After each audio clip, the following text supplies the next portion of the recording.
Hello and welcome. Welcome to ToME, Tales of Maj'Eyal. This is a roguelike, as you could tell by the title of the video, probably, and it's amazing. Now, just for a quick little history lesson here,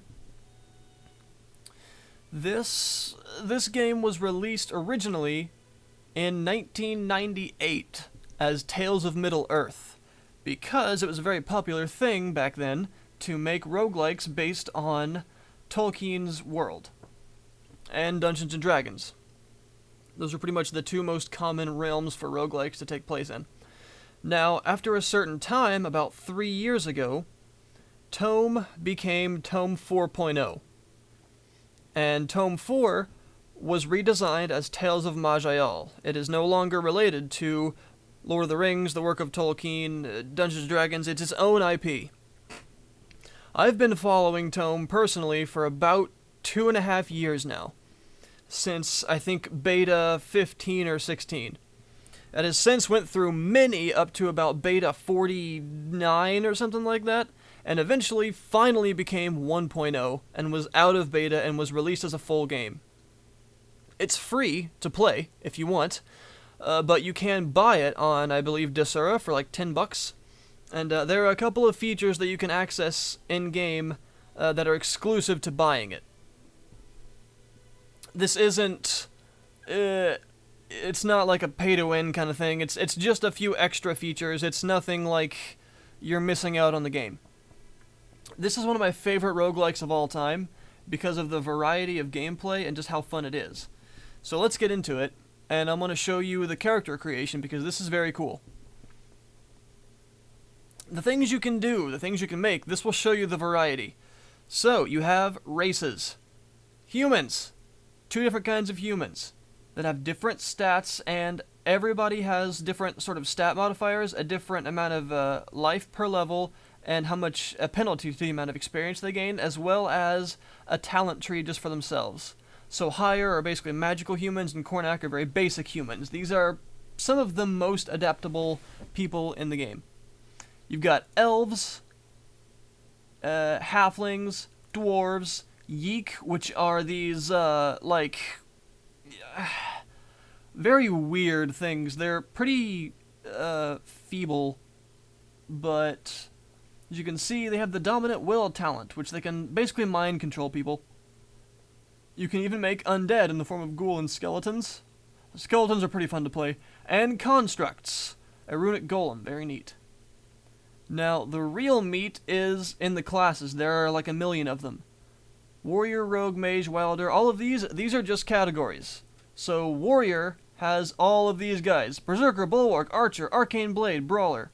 And all of these have more life per level and stat modifiers and complete talent trees. Rogues, Mages, which are awesome, Alchemist and Archmage, very fun, as well as Necromancer. Wilder, which includes the Wormic, which has powers of dragons, which is very interesting, and the Summoner. We've got the Celestial ones, which is my favorite. I will be playing an Anorithil for this, which is pretty much my favorite class. They are mages that control the power of the sun and the moon, essentially. Defilers, which are interesting, Reavers and Corruptors. The Afflicted, which are doomed and cursed. Chronomancers, the Paradox Mage is extremely fun to play. Psionics, and your basic Adventurer. Being a roguelike, it does have permadeath, however, it is choosable. Adventure is the normal kind of mode for this, in which if your character dies with no lives left, they're gone for good. However, they do have extra lives. There's also the exploration mode, which is infinite lives, which is one of the things you unlock from paying for the game. Which again is, that's just nothing super crazy. All of the classes and stuff you can get normally without paying. And roguelike mode, which is you got one character, you die, you're dead. Unless you find like life stones and things in the game that help you to resurrect. Also, the difficulty levels are separate from the permadeath feature, which are interesting. There is an easier mode, a normal, a nightmare, which is ridiculous, and this. This is not locked for paying people only. This is just, you gotta do a certain thing. It's ridiculous. Just, no. There are also other campaigns you can choose, the Arena, the Infinite Dungeon, and the normal mode, Maj'Eyal, the Age of Ascendancy. Now, another thing I've got to say, back to the main menu, there are mods available for this game in the form of add-ons, different modules you can put in. I've got a couple of things. You can get entirely new game modules that are just wholly different games from this one if you want. I've also got a couple of other things, a big add-on pack, giving me all the races and classes because my original thing with like pretty much all the unlocks, my original online profile has been lost. So I figured I'd cheat, what the heck. Some item stuff, and this is one of the other things that you get for paying, which is a class called the Stone Warden. Again, the things you get for paying only, I feel are very fair. So let's just go ahead and get into the game and show you how it works. Now, I understand that roguelikes aren't always the most fun things in the world to watch. They're kind of slow-paced due to the fact that they're turn-based and things like that. So if you're not interested, that's fine, I understand. However, if you do like roguelikes, this is one of the best in my opinion. So let's show you why. This is actually not the newest version of the game. There are further versions, but I wanted to show you this right now, and usually saves aren't compatible between versions, so I just want to show you this before I update and have to create a new character. I'm not very far along on level 7. This game is actually huge. Another thing I really like about this is that it's a roguelike that's very long and has a lot of content in it. You can spend, like, a really long time playing this. So welcome to Maj'Eyal, the world of this game. Very pretty. Very basic looking right now, obviously, but this is just the world map. There is indeed a world map. So this is my character, Zareth the Anorithil. Now, one of the really cool systems of this game is the resource system. As you can see, I've got positive and negative. There are various types of resources. Mana, or MP, is the one that most people are familiar with. There is mana in this game, but there's also stamina, Vim, which is like a life force, corruption, there's positive, which is the energy of the sun, negative, which is darkness energy, the energy of the moon. There's paradox, which has to do with the time magic users, like the chronomancer. There's equilibrium, which is used by summoners and wormix. There's all kinds of different resources, so that makes each character play very, very differently, and that's one of my favorite parts about it. Alright, let's just head into an area so I can show you. We've got the scintillating caves, we've got the Eidolon camp. Let's see. I've got some quests I need to do. Every class and race has different starting areas and different starting quests. For example, if you start as a skeleton or a ghoul, you actually start in a big tower full of undead and you're being summoned. You're basically like being reanimated and you break free and kill the necromancer that created you and things like that. It's interesting. So, I don't have to go to a very specific place at this time, so I think I'll just go over to a different area. So this is the world map. There's an overworld, which is very cool. That's a town that you can actually go to in order to purchase things and stuff like that. And you are limited to the places you can go depending on the sorts of equipment you have. Like, I can't just walk across this ocean right here, but eventually I can find ways to make it across certain areas. So right now I'm going to go into this Eidolon camp, I think. Here we go!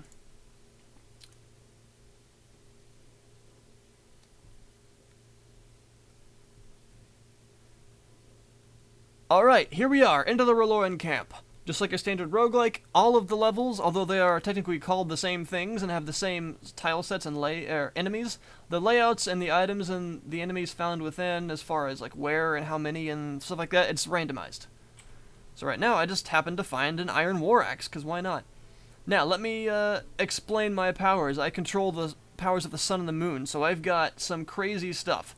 Now, I want to activate a few of my abilities that are So I've got Hymn of Shadows, which empowers my dark attacks that do more damage, and whenever people hit me, it deals darkness damage back to them. It's got a perpetuation cost. Like, normally you would think like it would take a certain amount of mana. In this case, it reserves a certain amount of negative energy. So as you can see, I can hold up to 68 negative energy, but as soon as I activate this, it goes down to 48. So it basically takes 20 that I can no longer use while it's active. I also have the Chant of Fortress, which gives me damage resistance and a Shield of Light that does light damage. So I can have both a chant and a hymn active at once. So that does the same thing to my positive energy. There we go. Now, usually positive energy is produced and negative energy is used, meaning my primary attacks are Searing Light and Moonlight Ray. Searing Light actually gives me positive energy. It doesn't take it away. But Moonlight Ray takes away negative. So basically what I have to do is rely on this ability here called Twilight, which converts some positive into negative. So it's a really interesting playstyle for the Anorithil. You have to balance out your different types of energies and use them fairly wisely. So we're going to make our way through this area here. And this is keyboard and mouse controlled, either way. As you can see, I've got quite a skill bar here. You can use like Control, Shift, and Alt plus 1 through the equal sign. So you can have like a billion abilities down there if you want. And we'll talk about the itemization system in a minute. So, of course, this place is randomly generated. Ow! So there are interesting things. I just got hit for like a billion damage there by an Elven Tempest, who appears to be a lightning mage of some kind. So if I hover over him, he'll show me, he can use Thunderstorm, because I just saw him use it. And it shows me a small description of him and some of his stats. So he doesn't have any defense against light or dark, so I'm going to hit him with Searing Light. Yeah, did a lot of damage. Cool thing about Searing Light is it doesn't fire a beam, which means I can hit behind things, because it doesn't have to go through anything. It basically comes from the sky. Now I can also use Moonlight Ray just to finish him off. And he's dead. There we go. Use Twilight to give myself a nice surplus of negative energy to use. And he dropped a greatsword, which I might as well pick up. Uh-oh. We've got a guard. I'll go ahead and Searing Light him, because as you could see from the other cast of it, it produces light on the ground that stays and continues to hurt people that stand in it. So yeah, he's dead. I'm actually hurt fairly badly right now already. A mean-looking elven guard. Yeah, scarred and sullen. Well, might as well just start blasting him. Ooh, I'm very powerful for this place right now, so... Oh yeah, we've got lots of guards incoming. Let's see, I've got some runes, which are things that you essentially equip on your body. There are runes and inscriptions that you can activate and have a cooldown. And there are also some items I have, like this Elm Totem of Thorny Skin. Gives me a bunch of armor for 6 turns, and it places it into a cooldown. I've also got a staff equipped that I can actually choose the element of, which is pretty cool. And my racial ability, which makes me faster. I might as well use that since I'm getting surrounded. And as you can see, just like a lot of roguelikes, the combat is quite tactical, because you've got to manage your resources, and in this case that's especially important because you have so many. Got him. And position is very important. So I was able to kill those guys fairly easily. Go ahead and pick up this pouch, and now I'm going to rest and heal myself. Just tap R, and it will rest either until my health is full or an enemy appears. So there we go. Might as well use Twilight again, because I need that negative energy. And keep exploring. You're getting the idea. It is indeed... kill it. There we go. A standard roguelike formula with a lot of gameplay variety, which is what I really, really like. And since there are so many... so many different classes and races, yeah, I am powerful as heck. There's tons of replayability here. Alright, a Spinel. The alchemists, for example, can actually enchant those gems and throw them as bombs, and every kind of gem, of which there are like a couple dozen, have different effects. You can also imbue items with those gems and things like that. Ooh, there's a bunch of staves here. Staves. Kill him! Yeah, I'm quite strong for this place. What the heck is that? As you can see, the game is actually quite pretty. There are various tile sets you can use, including ASCII graphics if you want, which is very cool. Alright, we're just gonna slam this guy with that. Get myself some more energy. Alright, I can't quite reach him. There we go. The Reloran camp is known for having lots of people. A Glimmerstone? I am affected by the Glimmerstone. Fell Aura, granting a 40% critical damage bonus, but minus 20% to all resistances. Ugh. Alright. I want to kill things before they get too close to me.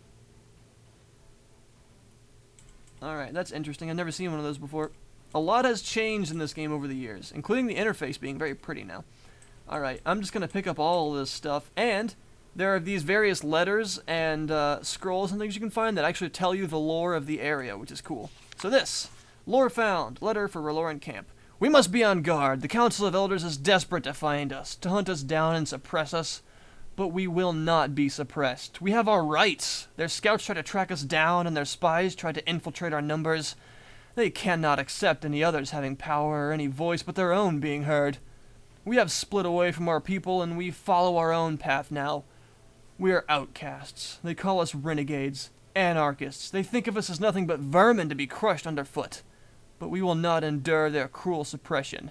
Our voice will be heard across the world, and they shall recognize a new race of power, the mighty Raloran, the Inquisitor. Well, there we go. So now we know a little bit of lore as to why this area is here, and every area in the game has those, and that's cool. I can dig a wall there. I could probably do some crazy stuff if I wanted, but I don't really have a reason to right now. I don't have anything that can dig into those walls. You can find various secrets and vaults and things stored inside of walls. And, yeah. One of the main points of roguelikes, which is to get loot. Yeah, there's a bunch of loot in this game. It actually changes the way your character looks and performs as well. There's lots of cool activatable items that give you new talents and things like that. So, pretty much all of the areas in the game have bosses after a certain level. Some of the earlier areas tend to have 3 floors, and some of the later areas kind of 5, 10, and it keeps going up, and eventually you'll find bosses and things at the end, and those boss fights can be quite difficult. Whoa-oh! A thief! These guys are fairly weak health-wise, but they're powerful melee-wise and have a deadly poison, as you can see, so I don't really want to let him get close to me. I'll just wait for this to go off cooldown and slam him with it again. I don't want to walk through my own searing light because it will hurt me. Get some gold, and might as well go down to the next floor, I think. Might as well step over this stone again. There we go. Yeah, so it only lasts for a little while. Yeah, it's more effective just to stand on it. So down we go. Alright.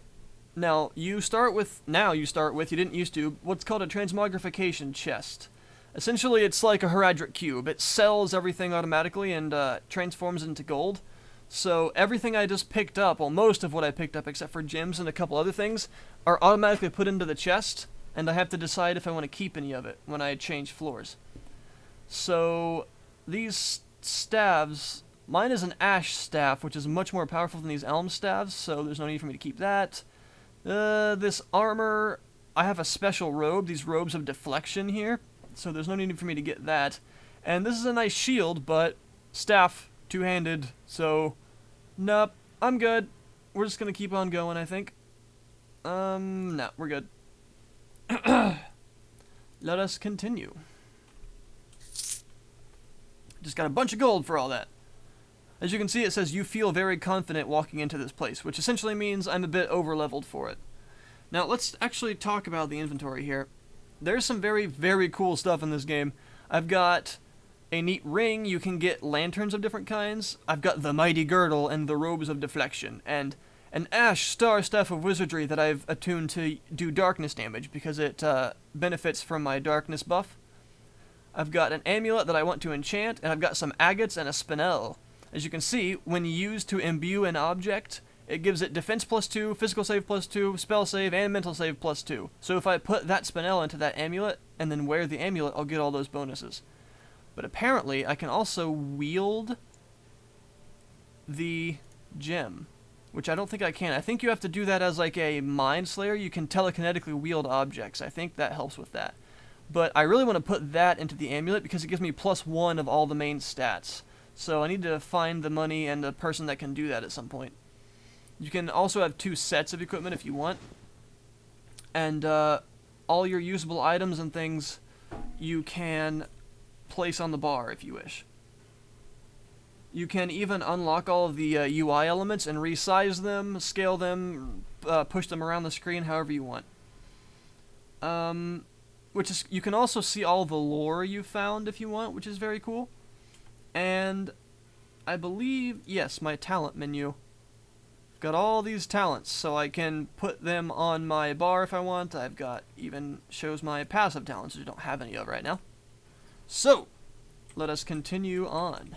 How close am I to leveling? 50%, not far. So I'll have to show you the level up screen to show you the kind of customization you can actually do with your character. Ow! Earthen Missile. It's just about to hit me next turn. It's right there. If I try to get out of the way, yeah, see, I was able to see the fact that there's that projectile there and walk out of the way of it, which is interesting. If your projectiles travel slow enough, enemies can dodge them, which is an interesting feature. Boom! So he made the mistake of having slow projectiles. A lot of earthen projectiles are quite slow, and they tend to do physical damage because, well, you know, earth hits physically. The scintillating caverns must be protected. Our great leader has ordered it so, and his word is more binding than any law. Our numbers are few, and we must move in secrecy, but a quiet watch will be made on the caverns. Any who are seen to interfere in them must be lured here to protect, to our place of strength, and brought before me for inquisition. More have joined our calls. Their eyes have been opened to the injustice our people have suffered, blamed by the other races for the spell blaze and its effects. They are sick of the cowardice of the council, who sit in silence as we are scorned and hated across the world. But most of all, they are inspired by our great leader and the powers he has gained from studying the spell blaze. He alone realizes our full potential. He alone can see in our hearts what we are truly capable of. He has blessed me, rescued me from a tortured life, and touched me with his power. Oh my! Only he can lead our people. With his mastery, the world will see our strength and recognize us as a true force to be reckoned with. Trust in his power, for he shall bring us all glory. The Inquisitor. So yeah, this world has lots of lore, which is very cool. Something you don't often see in roguelikes. Oftentimes it's just get to the bottom of this dungeon, get the staff thingy, and get out of the dungeon. Which is fine. It's just that this is a story-based roguelike, which is quite different, to be honest, from a lot of others, which I find very compelling. Alright, I believe these rats are resistant to light. Yeah, not very much, though, at this level. We'll just slam it. Alright. I'm not getting a lot of experience from this place because, as I've said, I'm over-leveled for it. However, killing the boss here will probably drop a unique item or a nice ego item for me, and maybe give me a level or two. Ow. Just standing there and getting shocked, not the best idea. Yeah, there we go. Alright. Give myself some energy and prepare. Oh yeah, I'm dazed, so I can't really move. I'll go ahead and use this. And this should kill them both. Oh, almost. Ow! These guys are pretty dangerous. Alright. I'm on low health. What's hurting me? Oh, I'm bleeding. 8 damage per turn. I have 49 health. Alright, I can survive it. Okay. Whew. I believe I have healing light. Yeah. There we go. Heal myself up. And he dropped a copper ring. It is actually a Psionicist's copper ring of frost. Which, let's see, gives me +2 willpower. Gives me cold resistance and more cold damage as well as a lot of mental save. That's actually very nice, and I have a free ring spot, so I'm gonna wear that. I don't have any cold damage, but the willpower alone is worth it. This is very much a game of stats like any roguelike, so you have lots of various stats that very much matter. And I'll show you that soon. We're gonna try and make it to the 3rd level because this should be an area where on the 3rd level is the boss, and hopefully I'll be able to kill them. No guarantees. I might lose my character here, such is the nature of roguelikes. I just gotta be careful and use my abilities wisely. He says as he can't even find his way through the damn place. Where am I going? This way. Alright, I see multiple doors down there. That looks fairly important. Let's go through this inconspicuous hallway and to the right here. Alright. Fog of War is very much in effect. Some of the powers of light do allow me to reveal my surroundings in quite a radius, but alright. As you can see, that yellow means that I can't see what I'm aiming at because there's shadow right there, but as long as I know where the guy is, I can still hit him usually. I believe that does decrease your accuracy, but I'm very good with these spells, so that's not an issue for me, really. Alright. Ow! As I've said, the resource system is very interesting because all the resources work differently. I mean, as you see, this is different from mana. Paradox is interesting. Paradox starts at 0, and the higher it goes, the more powerful the Paradox Mage's time spells become, but also the more likely they are to backfire and do some other crazy stuff. I'll just move... Oh, I want to just move out of the way and let that kill him, but I'm dazed now. Heal myself. Ow! Kill him! There we go. Just let that bleeding go off and rest. There's also, as I said, like Equilibrium, which works in a similar way. The more out of equilibrium you are from casting lots of summoning spells, the worse it is for you and things like that. It's really cool. The resource system in this game is very neat.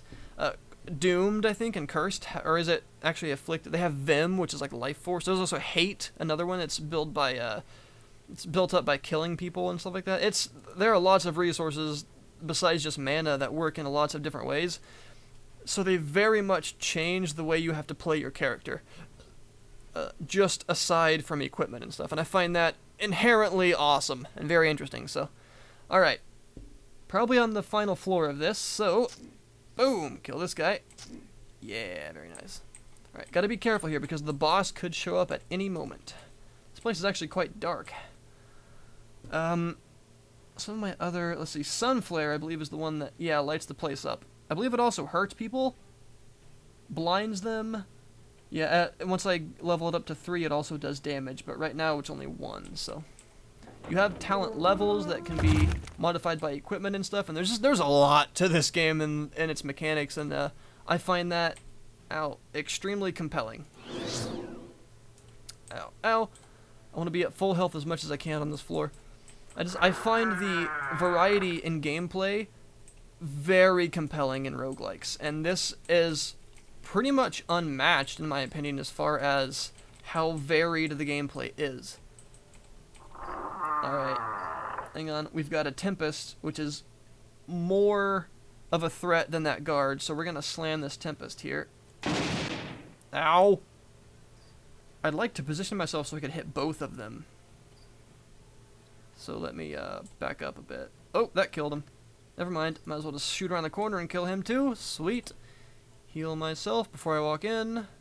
Also, if you want, you can press R even when you're at full health, and it will also reset all your cooldowns. So, like, you'll rest until your cooldowns are available again, which is cool.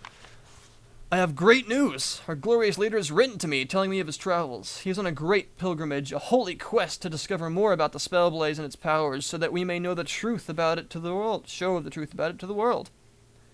It is a quest fraught with peril, for we have many enemies in the world, but by his powers, he cannot fail. He cannot! He cannot. One day soon he will return to us, and bring us to our proper glory. Look forward to that great time when he is amongst us once more. Be ready for that moment when he stands tall before us and looks at us with his deep eyes. Work hard now and be attentive in your duties, so that we may make him proud. We fight for him. We struggle for him. And if needs be, we will die for him. He is our hope and our glory and the only joy we have in this dispassionate world. The Inquisitor. So, what I'm getting from this is a camp of magic-using fanatics, and the Inquisitor is likely the leader of the camp and the boss. See how cool that is? Lore for an area. Alright, taking care of these guys. Ah, crap. I don't want to get hit by that because it's likely to bleed me, which is not cool. Hit him with that. There we go. Alright, what's that? A citrine. Very cool. Gives me infravision so I can see in the dark better and stuff if I imbue something with it. I believe the boss should be down here somewhere, so I've got to start being careful. I really don't want to walk down there when I'm low on health and stuff, so... Ow. Alright, a Tempest. Kill him, kill him, kill him! Alright, those Tempests do a lot of damage. Those lightning attacks are just powerful as heck. Alright. Here we go. Hello? Sir Inquisitor? Are you here? Hello? Anybody home? Aha! Raloran Inquisitor, female, the boss. Oh, yes. Oh, God. Alright, well, I mean, what the heck, here we go. Let me activate my thorny skin. I also have a shielding rune, which will provide, well, some shielding for me. Go ahead and hit her with that. And hit her with that. Okay, one hit took off almost all of my shield. As you can see, this little overlay above my health. I guess I can hit her once. Okay, I'm really quite powerful. I'm just, very capable of dying. Alright, I'm gonna phase door, which is a random teleportation. Okay, because I'm stunned, and I don't want to be stunned in front of her with that giant-ass greatsword. Alright, need some energy. Wait for her. Heal myself up. Alright. Ow. Where is she? Well, this sucks. This is not good. Alright, activate my shielding again. Crap. This is actually a problem. Because I don't know where she is. I mean, she's over here somewhere. There she is, and she's about to kill me. Not cool. I don't know if I can actually survive this. I could phase door again. Okay. I should be able to live. Just rest up a bit. Alright, there she is. Healing light. My runic saturation is gone, so I can use another rune. Shielding. Uh-oh. Trying to move out of the way of that soul rot spell. Okay. Now you are going down, lady. Boom! Alright, she's hurt. And there. Yes! Leveled up. Cool. Alright. And she dropped a bunch of items, so let's see what she dropped. Oh yes! The Rod of Annulment. You can feel magic draining out around this rod. Even nature itself seems affected. Yes, you actually get lore on named items and things like that, too. Alright, we also found lore for the carefully preserved letter. Here we go. My dearest. Aw, I hope this letter finds you well. I worry for you, so close to the city, so vulnerable should they find our base. But I trust in your strength, and I know you will be safe. Yet should anything happen, I wish you were here with me, able to share in the wonders I have seen, yet this journey has far more perils. The Zigguranth have been on to us, tracking us relentlessly, spoiling many of my plans. Yes, that is another faction you can find. They are truly a force to be reckoned with, yes they are, but luck is with me. I have managed to capture one and find out the location of their base. Soon we shall prepare an attack that shall put an end to their threat forever. Ah, but there is something more exciting even than that. Near the charred scar, I have uncovered a truly amazing thing. A mark of the spell blaze. Oh, how I long for you to be here with me to see its wonders. You of all people know my passions so well, and what delight you would find in what I have discovered here. Here is where our future lies. Here is where we shall gain the power to truly strike out on our own. Look after our people well, and keep strong our base for when I return. It shall be soon, I hope, and it shall be in glory. With passion abound, your dearest love. Oh, yeah. So that's why she was so fanatic about that guy, because they love each other. Alright, so I found a named item called the Rod of Annulment. Also some nice staves, but they're still not as powerful as what I have. However, this is a usable item. I can basically drain some of the magic of people. I can force their talents, like their spells, or their infusions and runes on cooldown. So that actually would have been useful against her. So someone that's magically powerful, it's almost like a silence. So yeah, I'm keeping that. Move it out of my chest, and put it down here. There we go. I'll also use the Rod of Recall to get myself out of here. And while that's working, this is how you level up. So you have your various stats. I want to put some into willpower. I want to put a little bit into constitution for my health as well. And my magic is really pretty strong, so I'm just going to put more into constitution. Now, these are your talent points. You have class points and generic. Generic are things that still can be determinate of your class, but have a different pool of points to pull from than your class talents. Each of these is all going to be different for every class. There's a lot of variety in this game, and you can learn more. For instance, I could find, say, a Wormic and help him out and escort him through a level, and if I succeed, he might be willing to teach me one of the talent trees of the Wormic and give me some of I think they use Equilibrium, give me some of that resource to use and things like that. You wouldn't be nearly as effective as the class that normally starts with it, but it's cool. You can actually learn more than what you start with. So I've got some cool stuff here. I'd like to learn Fire Beam because it does a ton of damage. Let's learn that. And I could level up this. Sorry about that. Annoying Adobe Air update. Anyway, I can learn an upgrade for the Hymn of Shadows and max it out. Or I could get a new ability. Let's Bathe in Light. Healing everyone around you. What's a new chant? The Chant of Resistance. Bunch of elemental resistances. Do I want the Hymn of Perseverance? No, I think I'll upgrade the Hymn of Shadows because I use it all the time. There we go. And, yeah, we'll accept it. And accept. And now, after a few turns, I will be, out of here. And all of that can be transmogrificated because I don't want any of it really. Got myself a new talent, Fire Beam. And there we go. That is the completion of an area. I can go back to town now and maybe buy some stuff. I'd also like to show you one last thing, actually, that's in the level up menu. Prodigies. These are ridiculous. Alright. You have to have at least 50 in one of your core stats, and you have to have a prodigy point, which you gain at level 30 and level 42. So in other words, these are extremely high level abilities. They are awesome. So let's say Bloodspring. I have to have 50 Constitution, be at least level 30, and have to have found a story character named Melinda and let her be sacrificed.